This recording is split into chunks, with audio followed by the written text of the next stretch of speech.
Welcome everybody to another small business webinar by the Small Business Center. As some of you already know, we do a weekly webinar series on small business topics that will be helpful for entrepreneurs to start, run, and grow their businesses. My name is Rehan Abdulmughni. I am going to be your host as well as your presenter today. There is some echo in somebody who has signed in onto their on their phone. If they can mute the phone so they can hear me, but I can't hear them, that would be great. Right, so today's topic is using social media to find your customers. The agenda is going to be what is social media marketing. Obviously, all of you know what social media marketing is, so I'm not going to spend a lot of time on it, but I'm going to make some specific points why social media marketing is important. Where do you find the potential customers, and how do you then, what do you do when you find them? How do you find them, where do you find them, and how do you start the conversation? And perhaps more importantly, how do you close that sale? How do you make sure that you convert that conversation into business? So traditional media, we all know that traditional media is a one-way messaging. Businesses talk to customers. Some example of traditional media is advertisement on radio, on TV, on newspaper, direct mail that you received in the form of postcards or things or door hangers. But traditional marketing is also things like Groupon, because that is a one-way communication. Businesses yell at you, they shout at you, and what happens when they do is that you ignore them, you don't pay attention to them. Now, that's not to say that all traditional media is bad or it doesn't work. It does work, otherwise businesses wouldn't do it. You see advertisements on billboards, on newspapers, on TV, on the sides of the bus every day.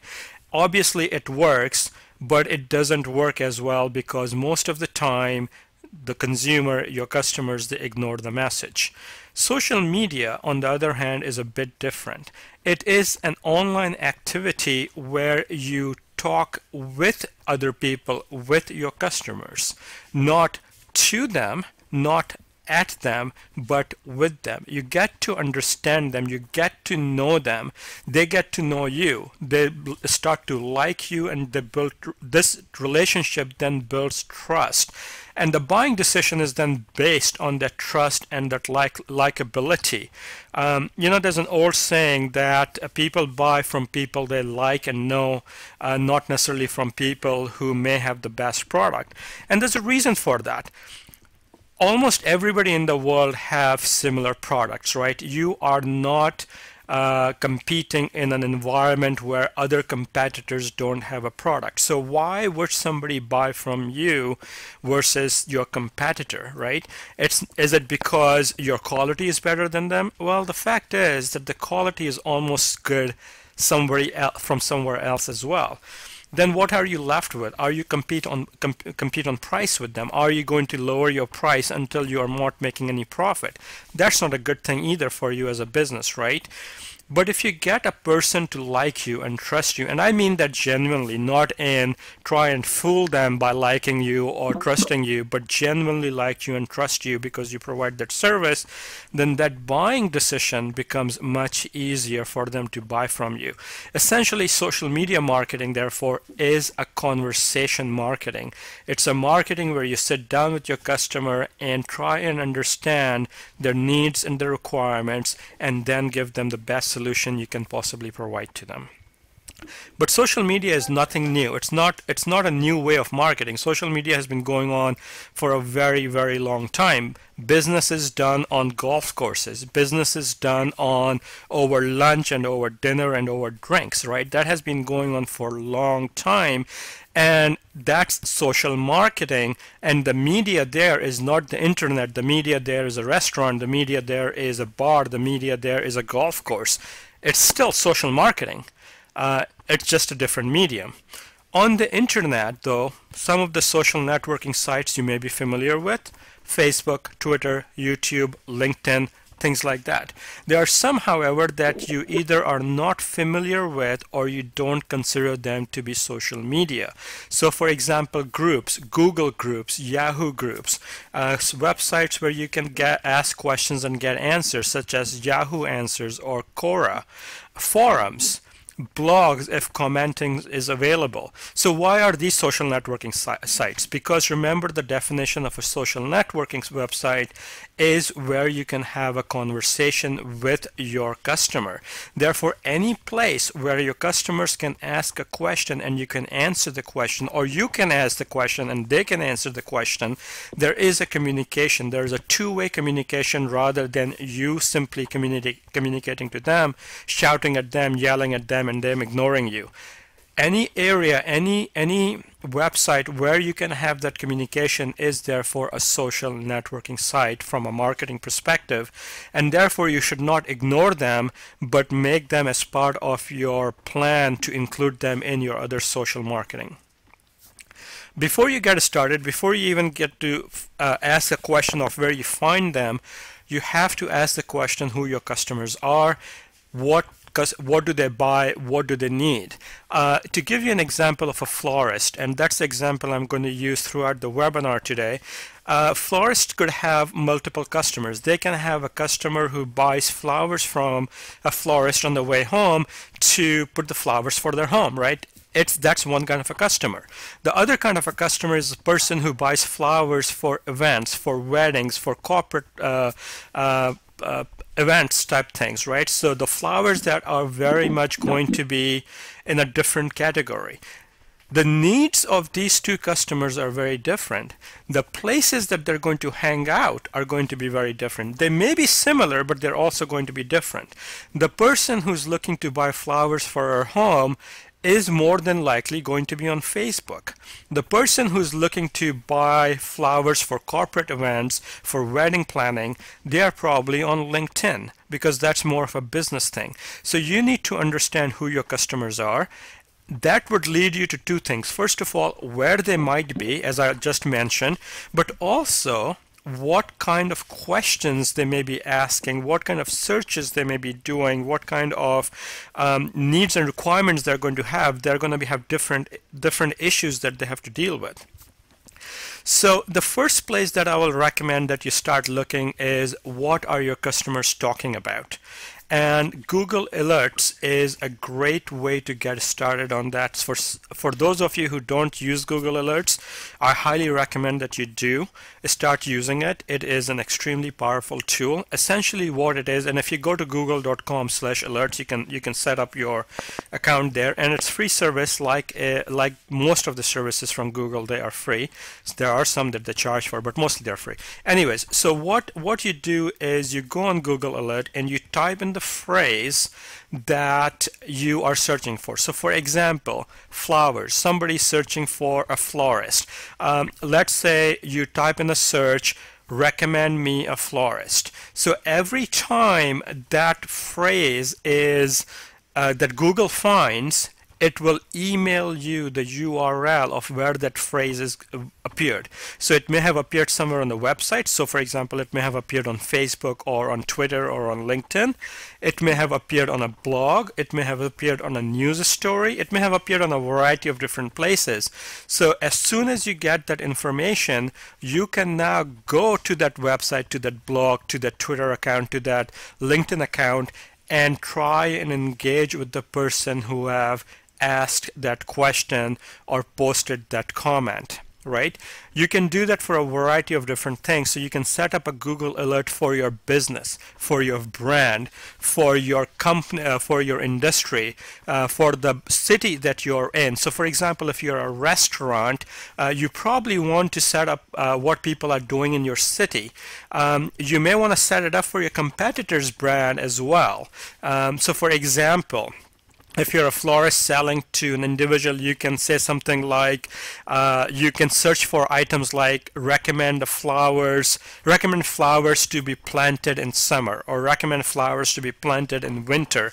Or if you're a corporate, or you're selling to corporate planners, you can say upcoming events in San Jose or whatever city you might be in, because then you will get that information as people are searching for these things. Let me actually go and see if I can give you an example of that. So if you go to google.com/alerts, and here's the search query, and I'll type in florist in San Jose. So as you see, this information changes here. Let me actually move this box out of the way.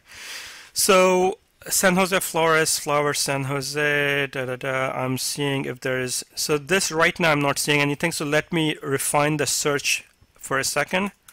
Recommend florist in San Jose. So wedding florist in San Jose, reviews of wedding florist in San Jose. This is done on Yelp. You probably want to go to this website and see if you can find a review for your own site. Bay Area best florist. You want to go to this website and see if you can be listed on that website as well, because you're probably the best florist in your city. So things like that you can type in here. Now, as I'm typing this in, I get a real-time search here. But of course, you can have this email to you as well if you want, and you can decide how often you want to get this, right? As it happens, once a day, once a week, right? I recommend probably once a day. You don't want to get overwhelmed, but at the same time, if you're doing it once a week, you're going to miss out on the conversation that happened a week ago or 3 days ago or whatever. So you want it to happen at least once a day. So that's a great place to get started on. Let me go back to my PowerPoint. Right.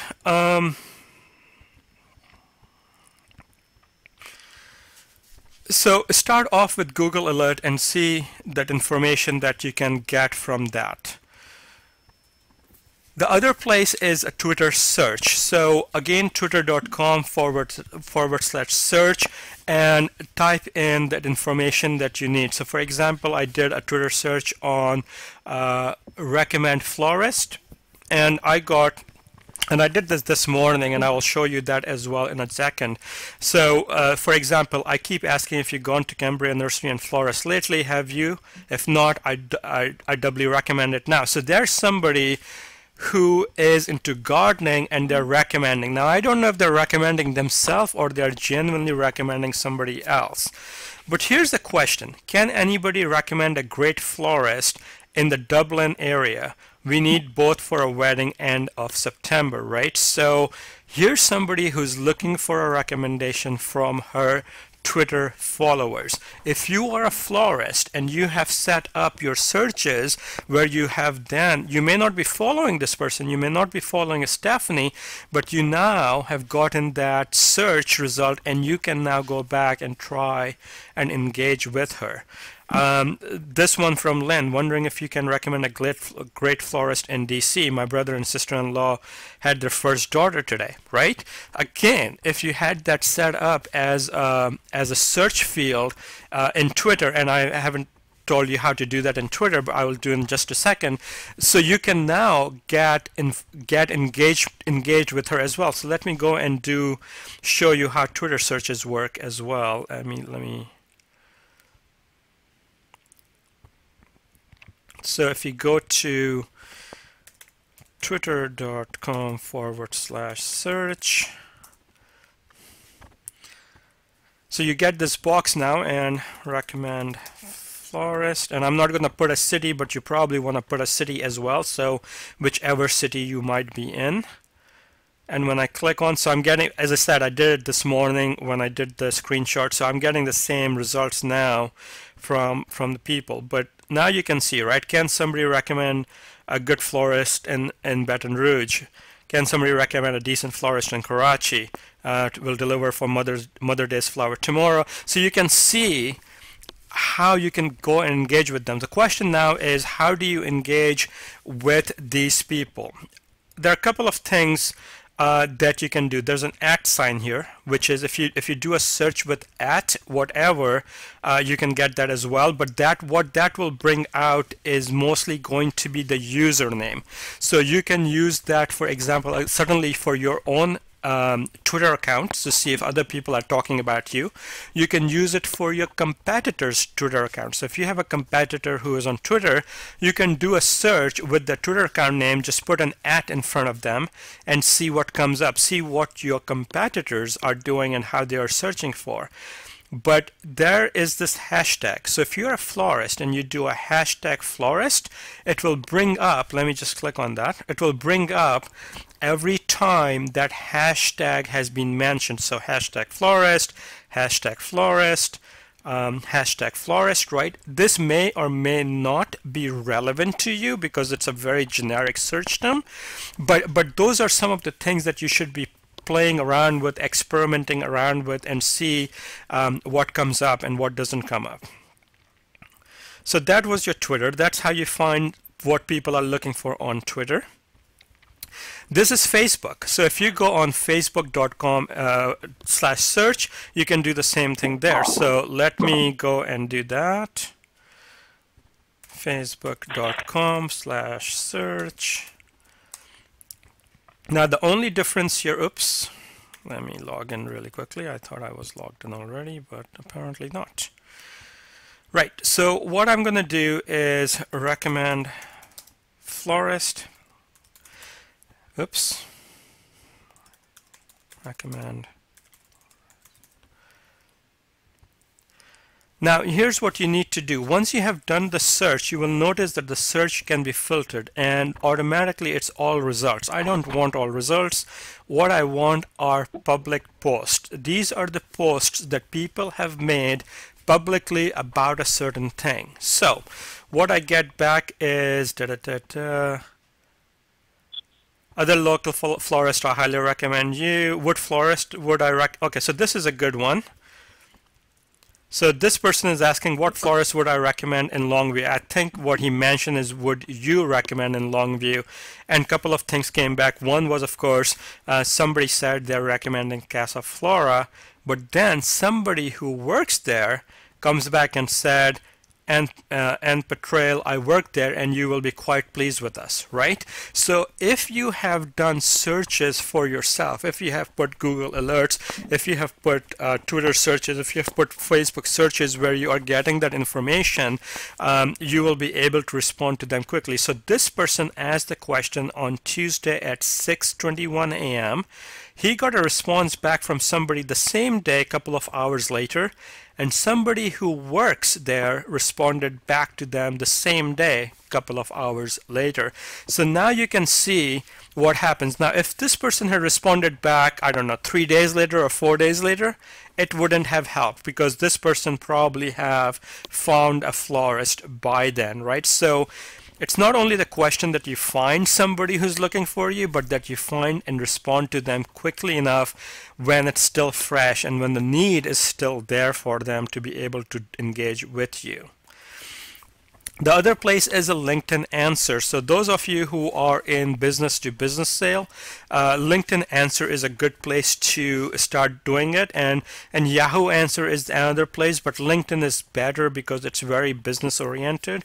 On Yahoo Answer you can get a variety of different things. So as you can see, I have listed here recommend florist for event planning was the question, or rather what was the answer for, and here are several things that came back. Now they may not all be particular again to what you need, but you can get some questions that people are asking that may be related to you and that you can answer to them. So this is some of the ways you can find out how customers are talking about you. Here's one from Quora. Quora is again a very up-and-coming social media site. It's specifically designed for question and answers. People ask questions and somebody else go and answers those questions. I actually asked a question about 2 weeks ago on a business model for one of my competitors, and interestingly enough, the owner or the competitor himself answered that question, and he answered it very honestly, even though he probably figured I am a competitor, but he answered it very, very honestly. And then we started building, had this conversation, and we started building on possibly some partnerships doing together, because now he answered it so honestly. I trust him, he trusts me, and we probably will do some partnerships together on that. So when you are searching for what customers are looking for, here are some of the things that I can suggest, right? Ask for certain explicit, specific requirements. Can you recommend anyone for a florist? Can you recommend anyone for a lawyer? Can you recommend anyone for an accountant, right? Whatever it is that you sell or you do, right? So can you anyone recommend X, right? Or I need something. I need a florist. I need a gardener. I need an accountant. I need a lawyer, right? Or I am looking for a lawyer. Things like that. And there are probably other phrases that you want to do that. So those are explicit things that people are looking for right now, that they need an answer on right now. Of course, there are other things that are not explicit, that are not specific, that may be a bit more generic. So things like florist, things like accountant, things like lawyer, right? You probably want to do a search on both of those things, but the search that's more generic, you probably are going to get back results that are not going to be very good for you most of the time, and you may waste a lot of your time. But when you start something with generic, and then you can try and make it more specific to yourself, you have to experiment with it, see what's working, what's not working, and go from there and see what happens. The other thing you want to do is you want to find influencers on all of these networking sites, people who do what you do or are in the fringes of what you do. So for example, let's stay with the example of our florist friend here. You want to find people who are, let's say you sell to event planners. You find a very influential person who is in the event planning industry, right? That person probably has a lot of followers on Facebook, on Twitter, on LinkedIn. That person may also have his or her own blog sites. You want to find these followers and you want to follow them and see what they're talking about. You want to build that relationship with them, because when somebody asks them for a recommendation, they can recommend you, right? So it's really difficult to find people who are looking for your stuff, because they're not always looking for your stuff. So if I was looking for a florist, and I know somebody who is very influential in the florist industry, I may actually go and ask her, look, I'm looking for a florist in Vancouver. Can you recommend somebody, right? That you need to engage with and develop relationship with the followers.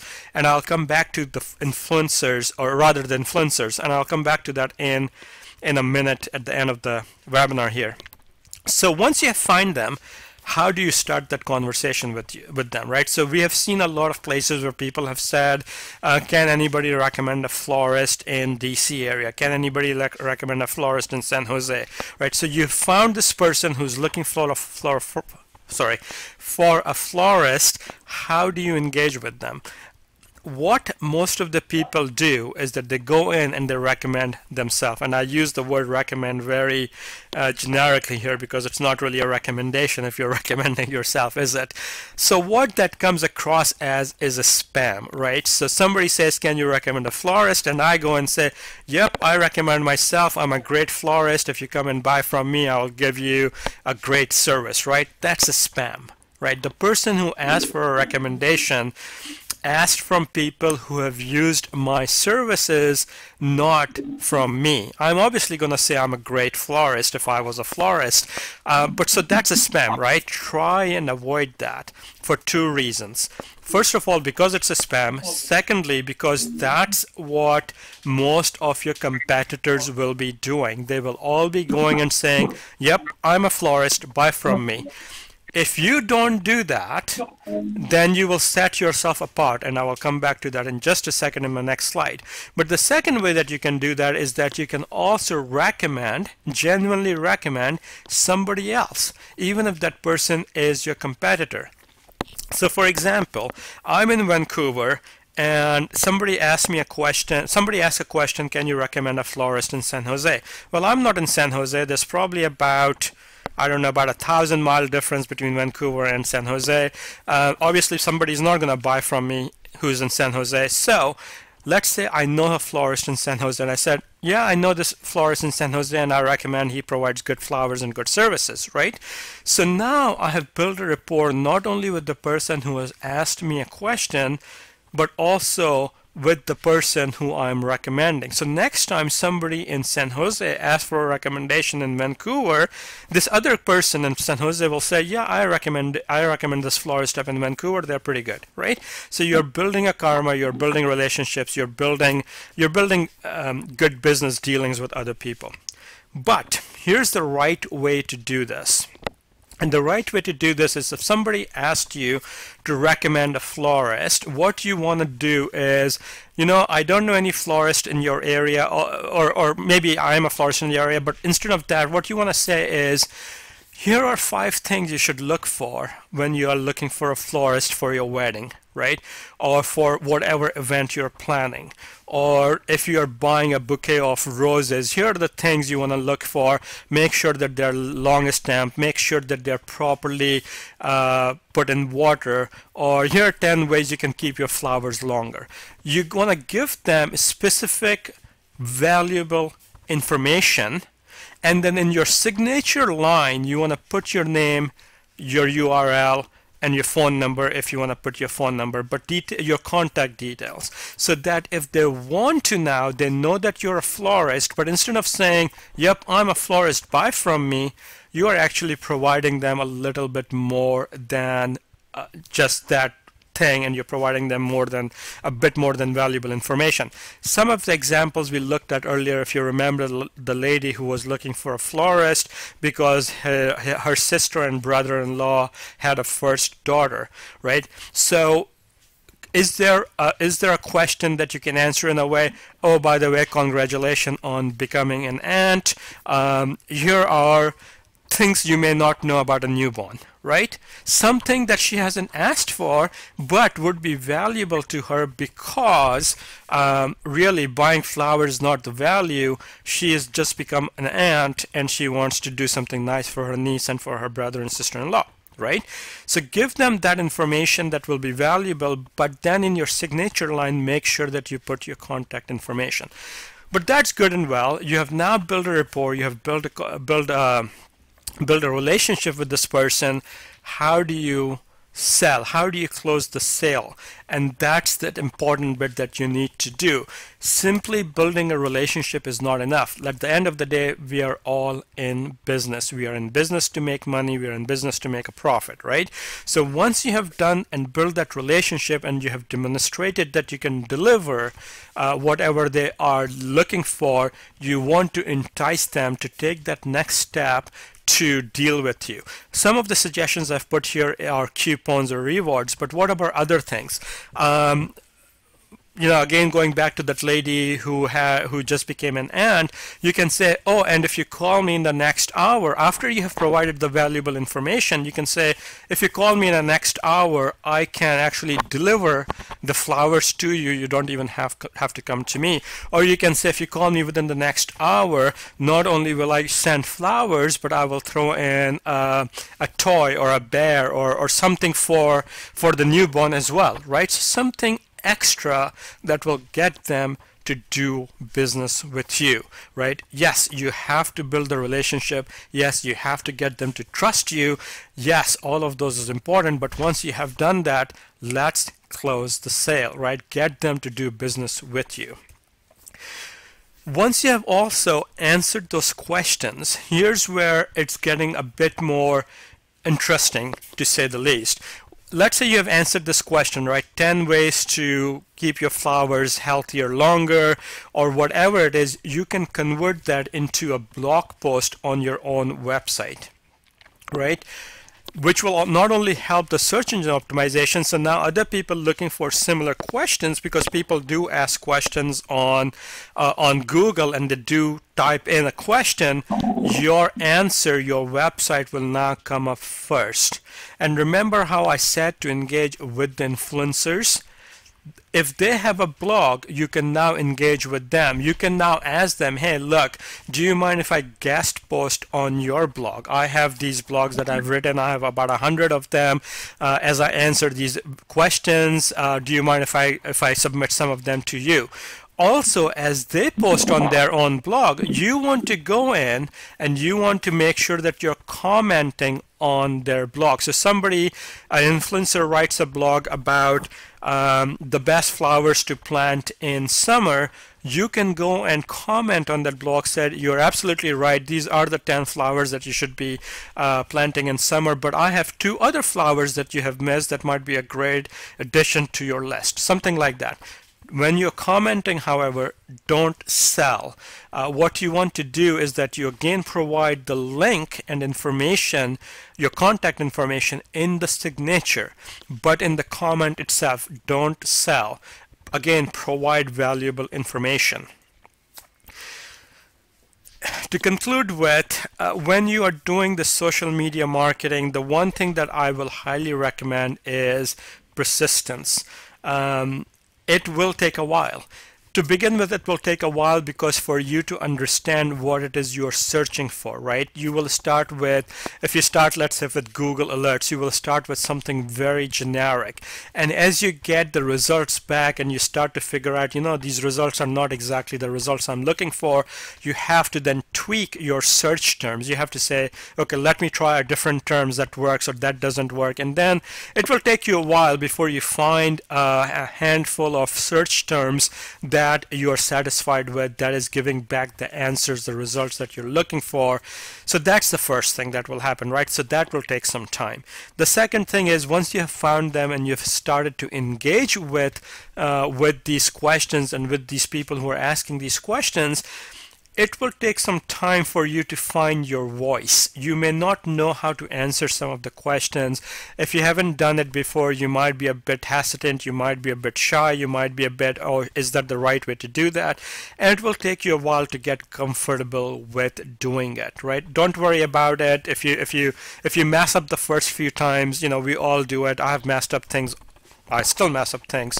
So you know, don't worry about messing it up. It will take some time for you to get comfortable with it. And of course, it will also take some time for other people to get comfortable with you, right? Answering one question does not build a relationship. Answering one question does not create trust. It's when people constantly see you answering questions is when the trust and likability starts to build up, right? People then say, oh yeah, remember this person, remember that question, go to that person, he will answer that question or she will answer that question for you. So all of this takes time. But remember to also budget your time properly. Once you have found your voice, once you have found your search terms, I would suggest you probably wouldn't be spending more than maybe 2 or 3 hours a week on this.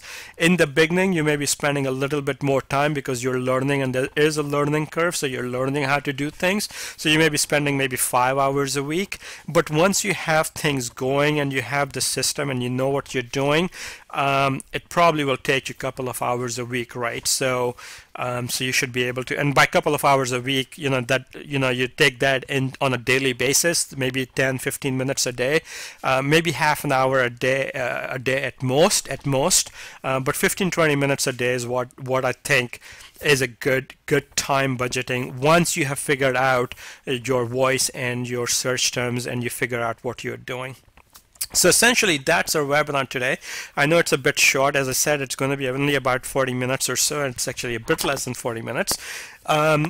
Before I start taking answers, for those of you who are attending this webinar for the first time, I just want to say it again. We do a weekly webinar series on the Small Business Center. So if you go to the smallbusinesscenter.com and notice that there is no E in the end, it is CENTR.com, you can confirm attendance to any of our other webinars. The next webinar next week is engaging with customers on LinkedIn. So if you're interested in LinkedIn marketing, next week's webinar is going to be on that. And if you want to engage with us on our Facebook page, you can do that as well.